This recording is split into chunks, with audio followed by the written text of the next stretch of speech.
सत्य को खोजने वाले आप सभी साधकों को मेरा नमस्कार।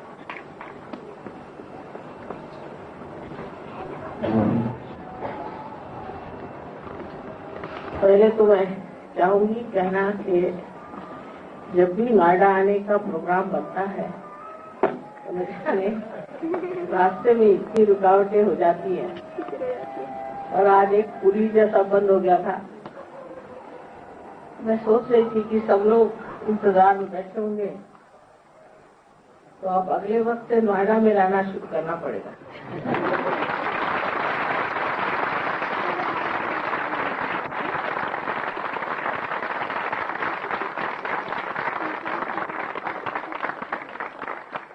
लेकिन प्रतीक्षा भी एक बड़ी भारी चीज है। अनेक विध लक्षणों से वर्णित करते थे, बताते थे कि परम चैतन्य ये है और परम चैतन्य ये है। कभी निराकार को बताते थे, कभी साकार को बताते थे और समझाते थे कि इस निराकार को प्राप्त होना ही आवश्यक यही एक चीज और बाकी सब चीज बेकार। सब लोग यही कहते आए हैं कि ये सब साधु संत महात्मा और बड़े बड़े ऋषि मुनि एक बात कहते आए, आपको परमात्मा को प्राप्त करना है। लेकिन हमने तो परमात्मा को देखा नहीं, हमने तो परमात्मा को जाना नहीं, फिर हम उन्हें किस तरह से प्राप्त करें? ये तो एक सर्वसाधारण मनुष्य के बारे में विचार आना जरूरी। पहले जब कुंडलिनी के और बहुत से लोगों का ध्यान गया तो उन्होंने तो चक्रों में घूमना शुरू कर दिया, क्योंकि मनुष्य या तो लेफ्ट को जा सकता है, राइट को जा सकता है। लेफ्ट से राइट पे घूमते हुए इस तरह से लेफ्ट से आए, राइट पे जा रहे, इस तरह से चक्रों के चारों तरफ घूमने लगे। उसे चक्र दिखाई देते, उनका रंग दिखाई देता और उसमें बसे हुए देवता भी दिखाई देते होंगे। तो उन्होंने ये बात की शुरू की कि चलो ये देवताएं हैं, इनकी पूजा करो, इनकी पूजा करने से और आप परमात्मा तक पहुंच जाए। उसको साकार रूप में उन्होंने लोगों के सामने प्रस्तुत किया। लेकिन जब बाद में लोगों ने देखा कि ये तो सिर्फ इन साकार रूप की बात कर रहे हैं, बड़े बड़े ऋषि मुनियों ने संतों ने ये सोचा कि ये साकार रूप की बात करने से तो इन्हें साकारों की मूर्तियां बना ली और उसकी पूजा करते बैठे रहेंगे। जैसे कि आपको शहद चाहिए तो आप फूलों की बात करिए।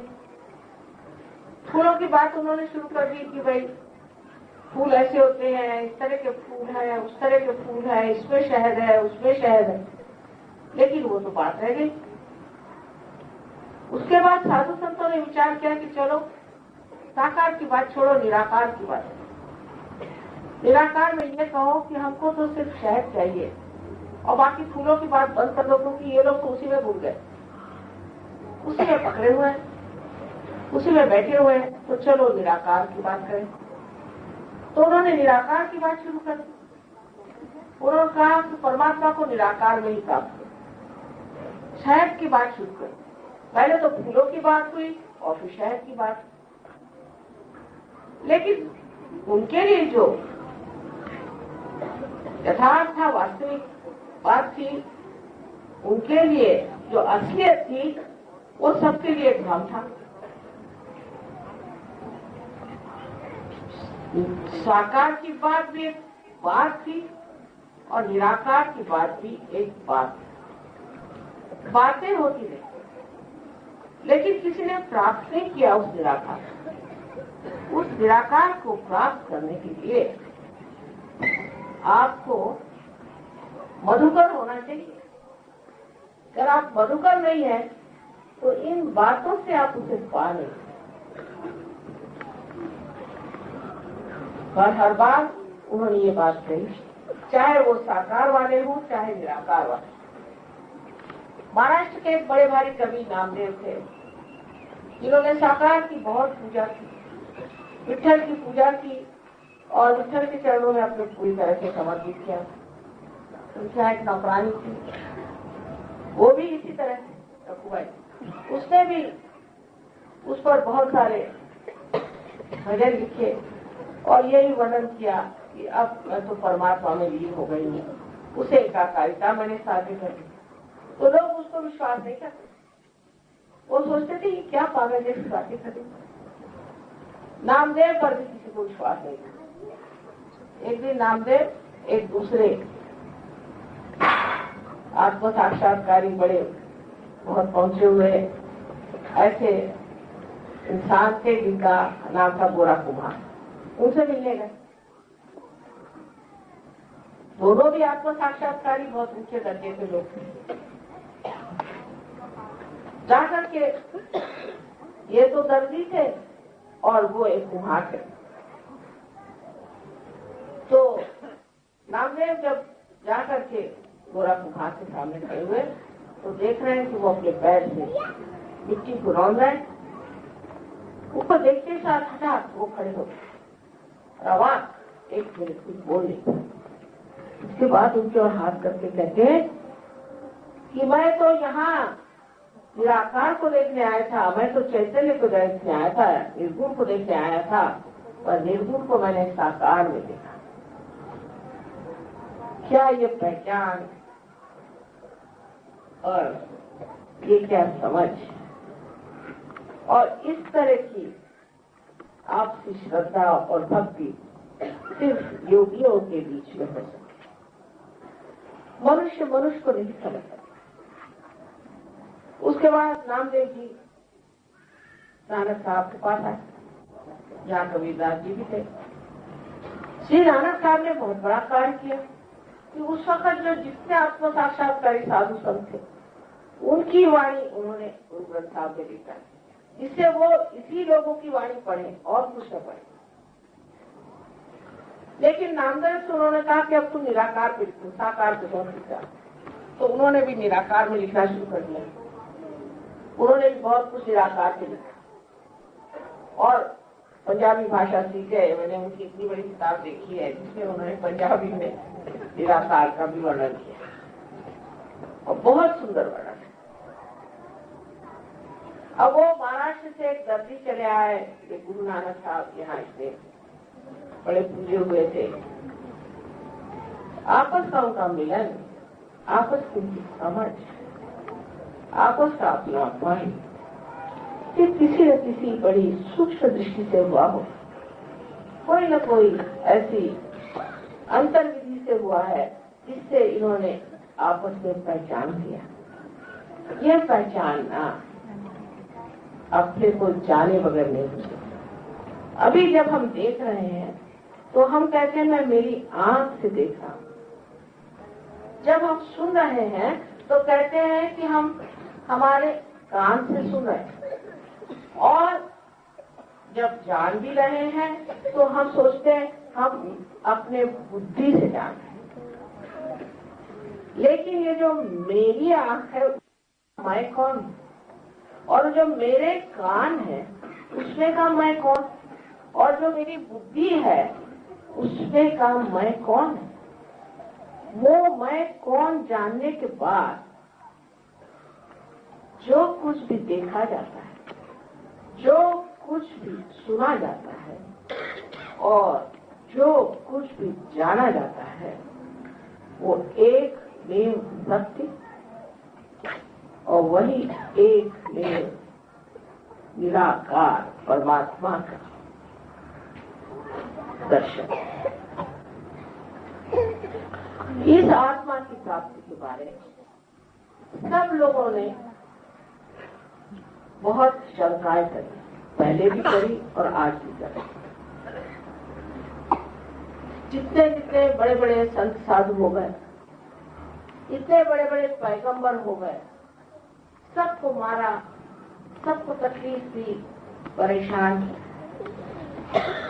और चाहा कि हमारे नाम से एक धर्म शुरू हो जाए, उनके नाम से एक धर्म शुरू हो जाए।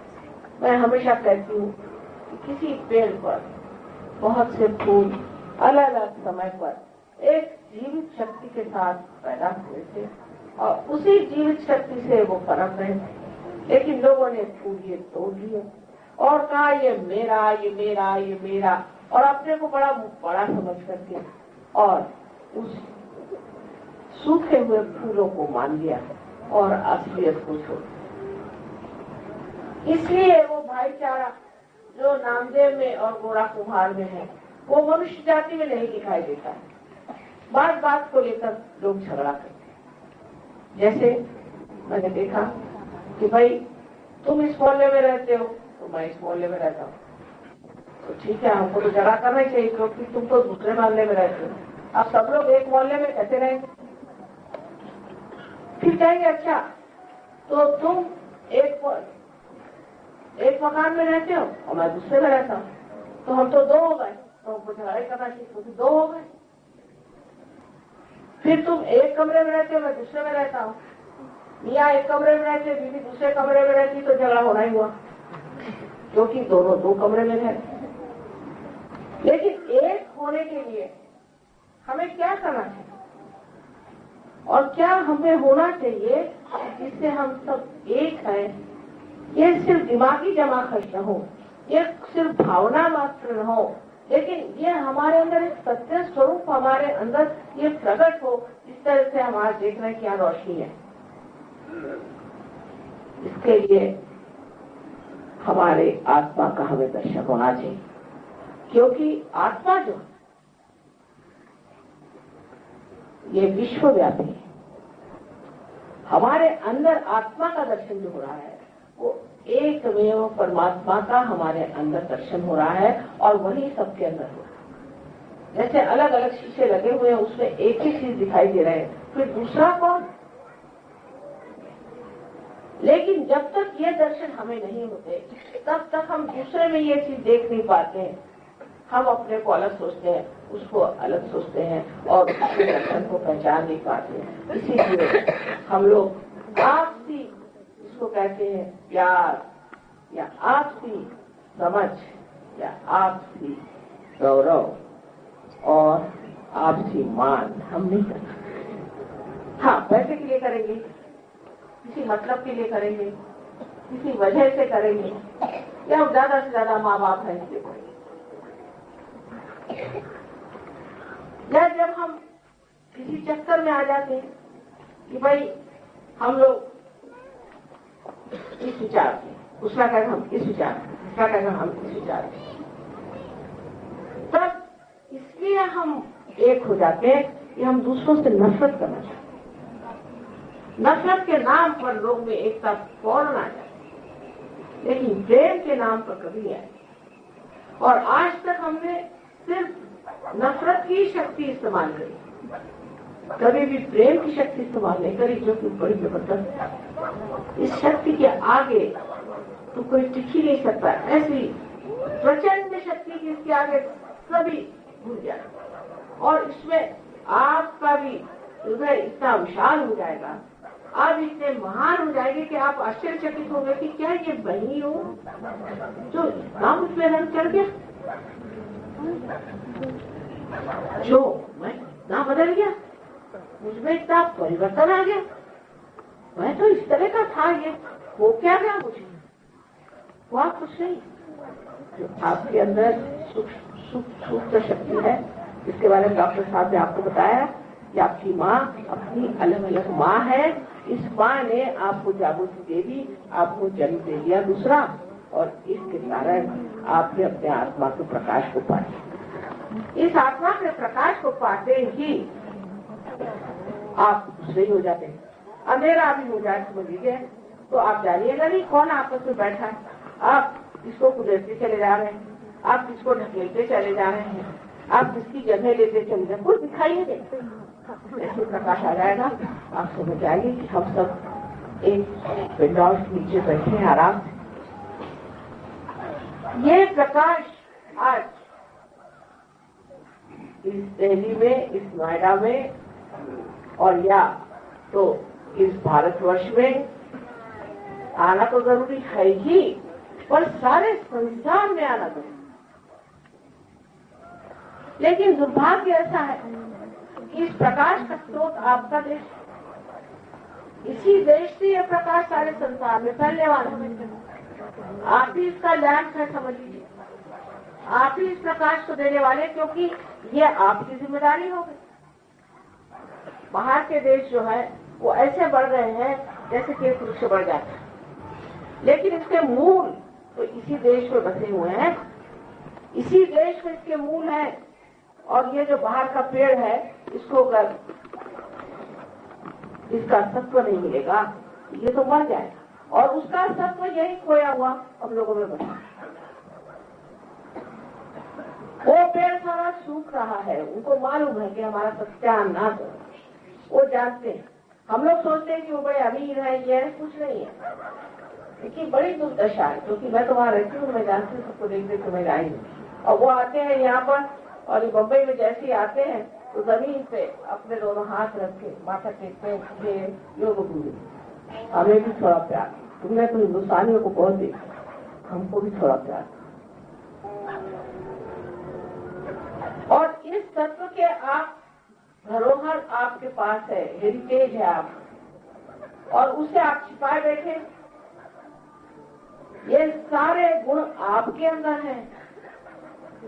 सारे संसार की भूख आप विवाह कर सकते हैं, सारे संसार में शांति आप दे सकते। इतिहास में नाम जाएगा आपका जब आप सहयोग में उतरेंगे और लोगों के सामने दिखाएंगे कि सहयोग से मनुष्य किस स्थिति में पहुंचा है, उत्तम मनुष्य हो जाए।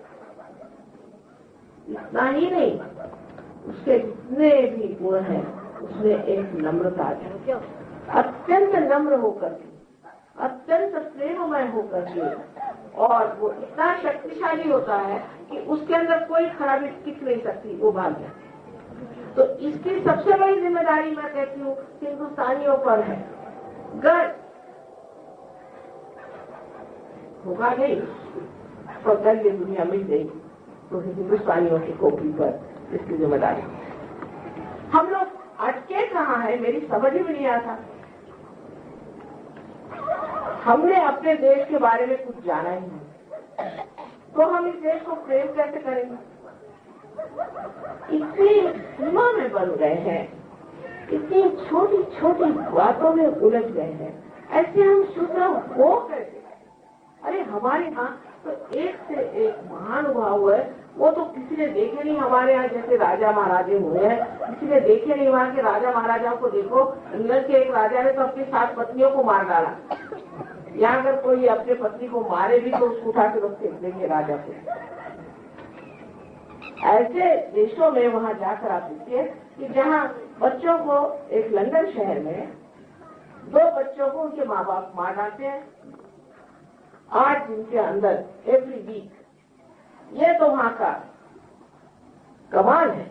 और हम लोग जानते नहीं कि हमारे पास कितनी चीजें हैं।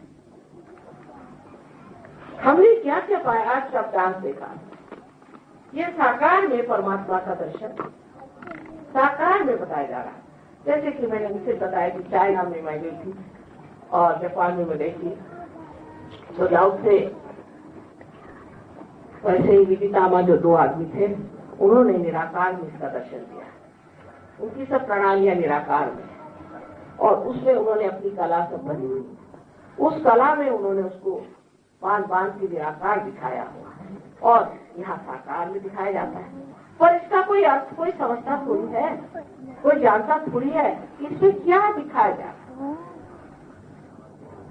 इन्होंने दिखाया है कि हमारे साथ उस प्रेम की शक्ति है, जो शक्ति दुष्टों का संहार कर सकती है, और वो शक्ति जो साधु संत है उनको बचा सकती है, धर्म का उत्थापन कर सकती है, और मनुष्य को आत्म साक्षात्कार दे सकती है। ये सारी बातें इसमें कही गई, लेकिन क्या हम इसे कभी देखेंगे अपने अंदर? या वही भजन गाते फिरेंगे कि हाँ भाई ये भजन में लिखा है कि तुम अपने को खोजो।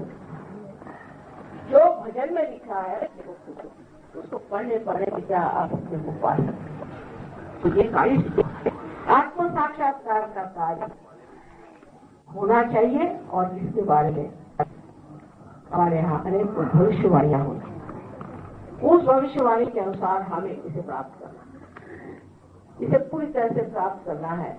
और जब हम पूरी तरह से इस योग में उतर आएंगे, इस सहज में उतर आएंगे, तब कोई भी बात असहज नहीं, कोई भी परेशानी मौज में आया। जैसे कभी दास जी ने कहा, जब मस्त हुए फिर क्या बोले, अब तो मस्त हो गया, अब क्या बोले? बोलने की बजाय नहीं चाहिए, हम तो मस्ती में आ गए। ये सारा कुछ जो वर्णन है ये सब घटित हो सकता है, लेकिन ये जानना चाहिए कि हमने जो चीजें छोड़ दी परमात्मा के लिए, बहुत हमने देखा, मान पान पैसा ये वो, चोरी चकारी, उसको काट, उसको मार, उसको बता, उसका नाम बदनाम कर, सब कुछ कर ली, झगड़ा झगड़ी सब खत्म हो गया। और वो सोच करके आज हम सहयोग में आए, तो हम किस लिए आए? वो चीजें अभी हमारे साथ लड़ा रही है, तो ऐसा ही होगा कि एक पैर मकर के मुंह में है और एक पैर नाव में, तो आप तो बच नहीं सकते। लेकिन कभी कभी नाव भी डावाडोल हो जाए, तो इस नाव की भी जिम्मेदारी आप पर है, जो आपको पार उतारे और आपको ले जाए।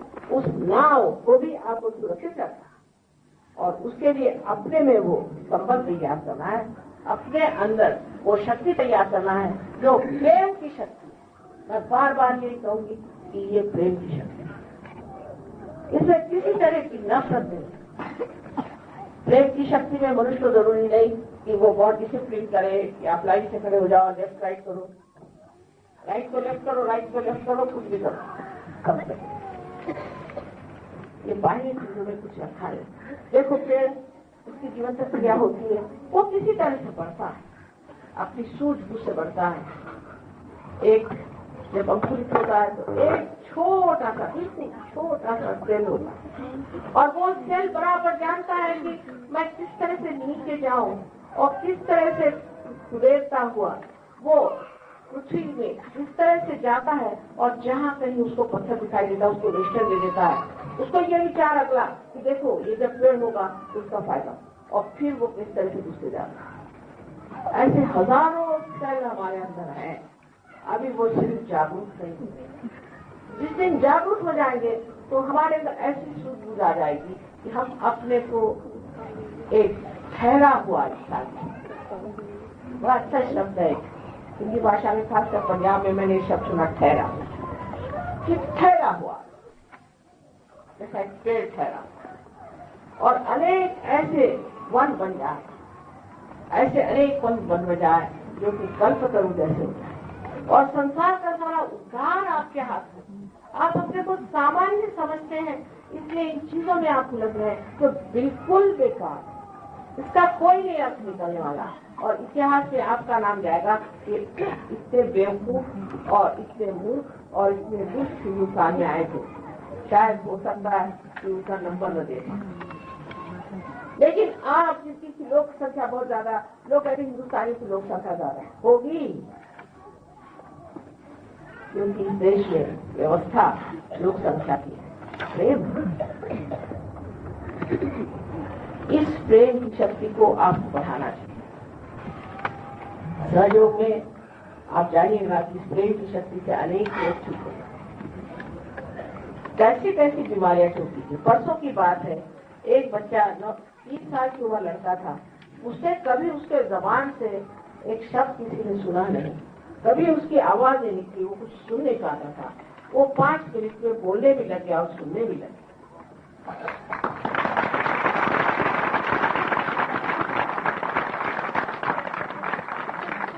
मुकम करोति वाचालम बहुगुम लंबे देवी, ये सहयोग की कृपा, सहयोग की कृपा से आप भी जानते हैं कि कितने ही ब्लड कैंसर सब कितनी बीमारियां ठीक है। अब मैंने आपसे बताया कि पर्थ में अभी हम रहते तो हमने एड्स की भी बीमारी ठीक है, वो भी ठीक है।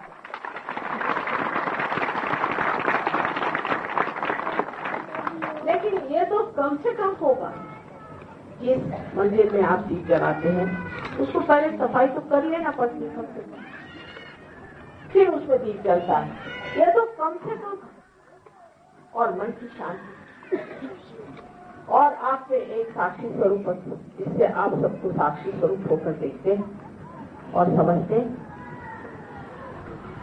ये देखने की चीज है, निरंजन देखने की चीज है, इसे उलझने की चीज नहीं। सब आनंद आपके अंदर उमड़ के गंगा जैसे बहने लगे। ये सब अनुभव आपके सामने है, आपके बीच है, आपको मिलने वाला है, आप प्राप्त कर सकते हैं, आप योग्य हैं। एक निश्चय होना चाहिए कि हमें आत्म साक्षात्कार मिले, बस यही एक शुद्ध इच्छा है। और इसी शुद्ध इच्छा की शक्ति कुंडलिनी, बाकी सब इच्छाएं अशुद्ध है यह जानते हैं आप, क्योंकि बाकी कोई भी आप इच्छा करते हैं उसके तृप्ति के बाद आप आनंद नहीं प्राप्त करते। आप दूसरी और तीसरी और चौथी चीज को खोजते।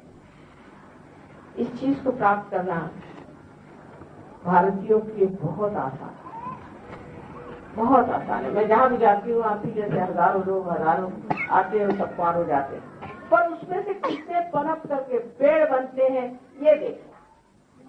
जैसे अगर कोई बीज उग जाए, ईसा मसीह ने कहा है, और वो ऐसी भूमि पे पड़ जाए जहाँ वो पनप नहीं सकता, तो वो तो व्यर्थ ही किया ना इधर का रहा न उधर का रहा।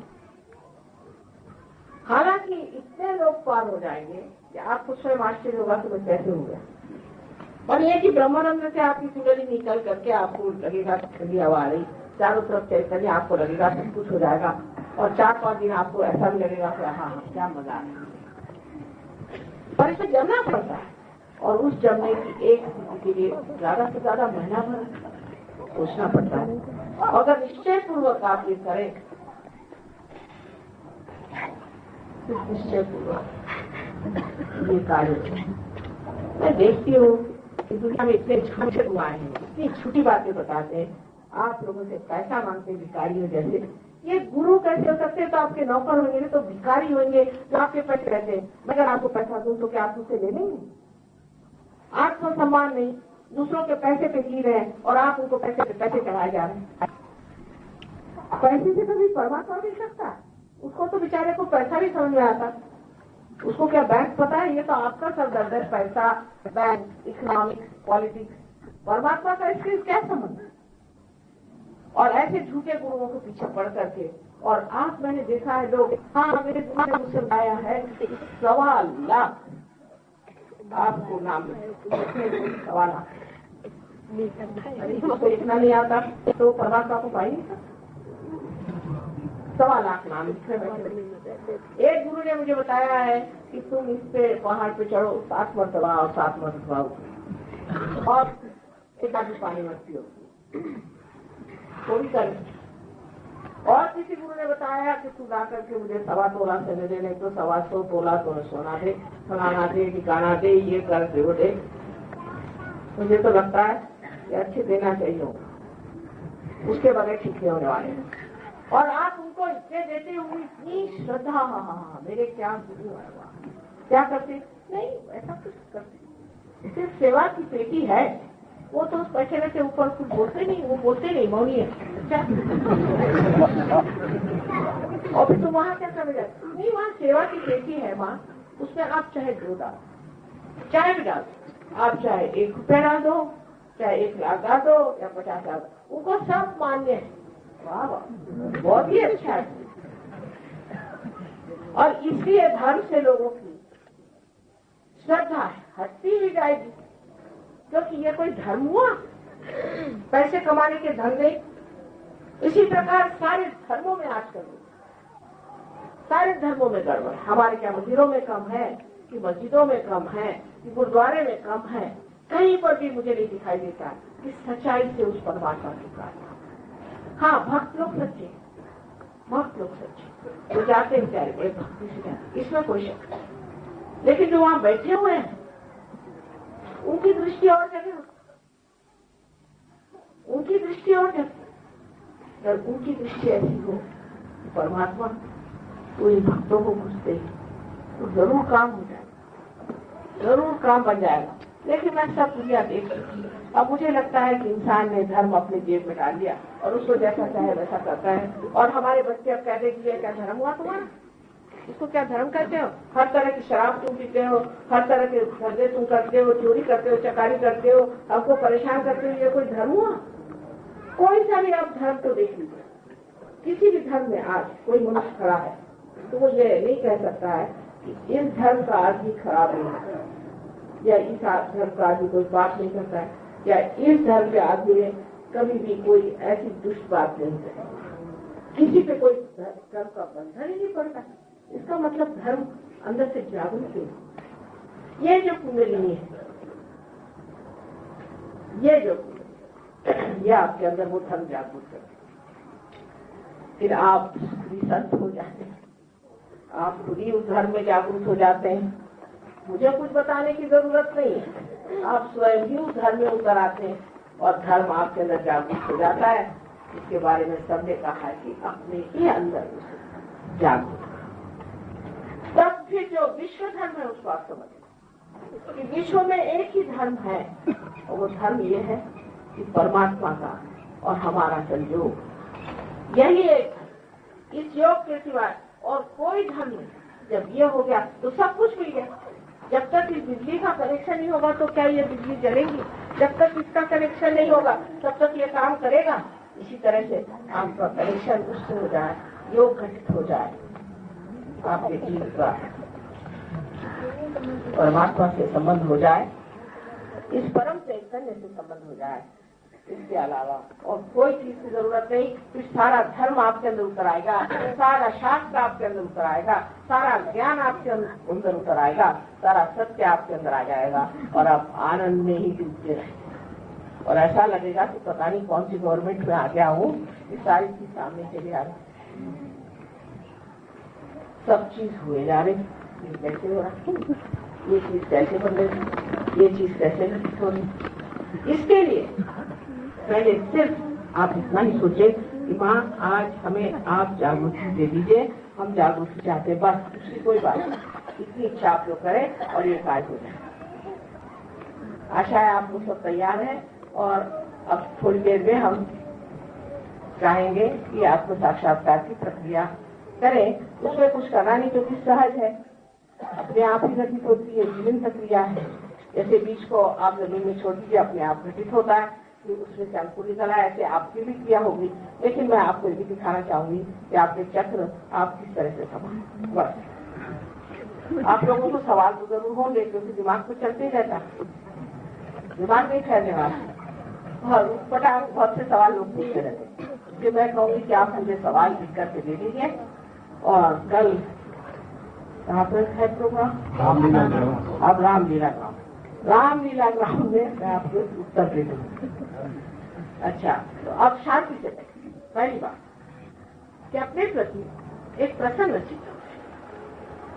पहले ये कि तुम पागल हो, तुमने ये बात किया, ये सब बेकार बातें हैं, कोई अर्थ नहीं।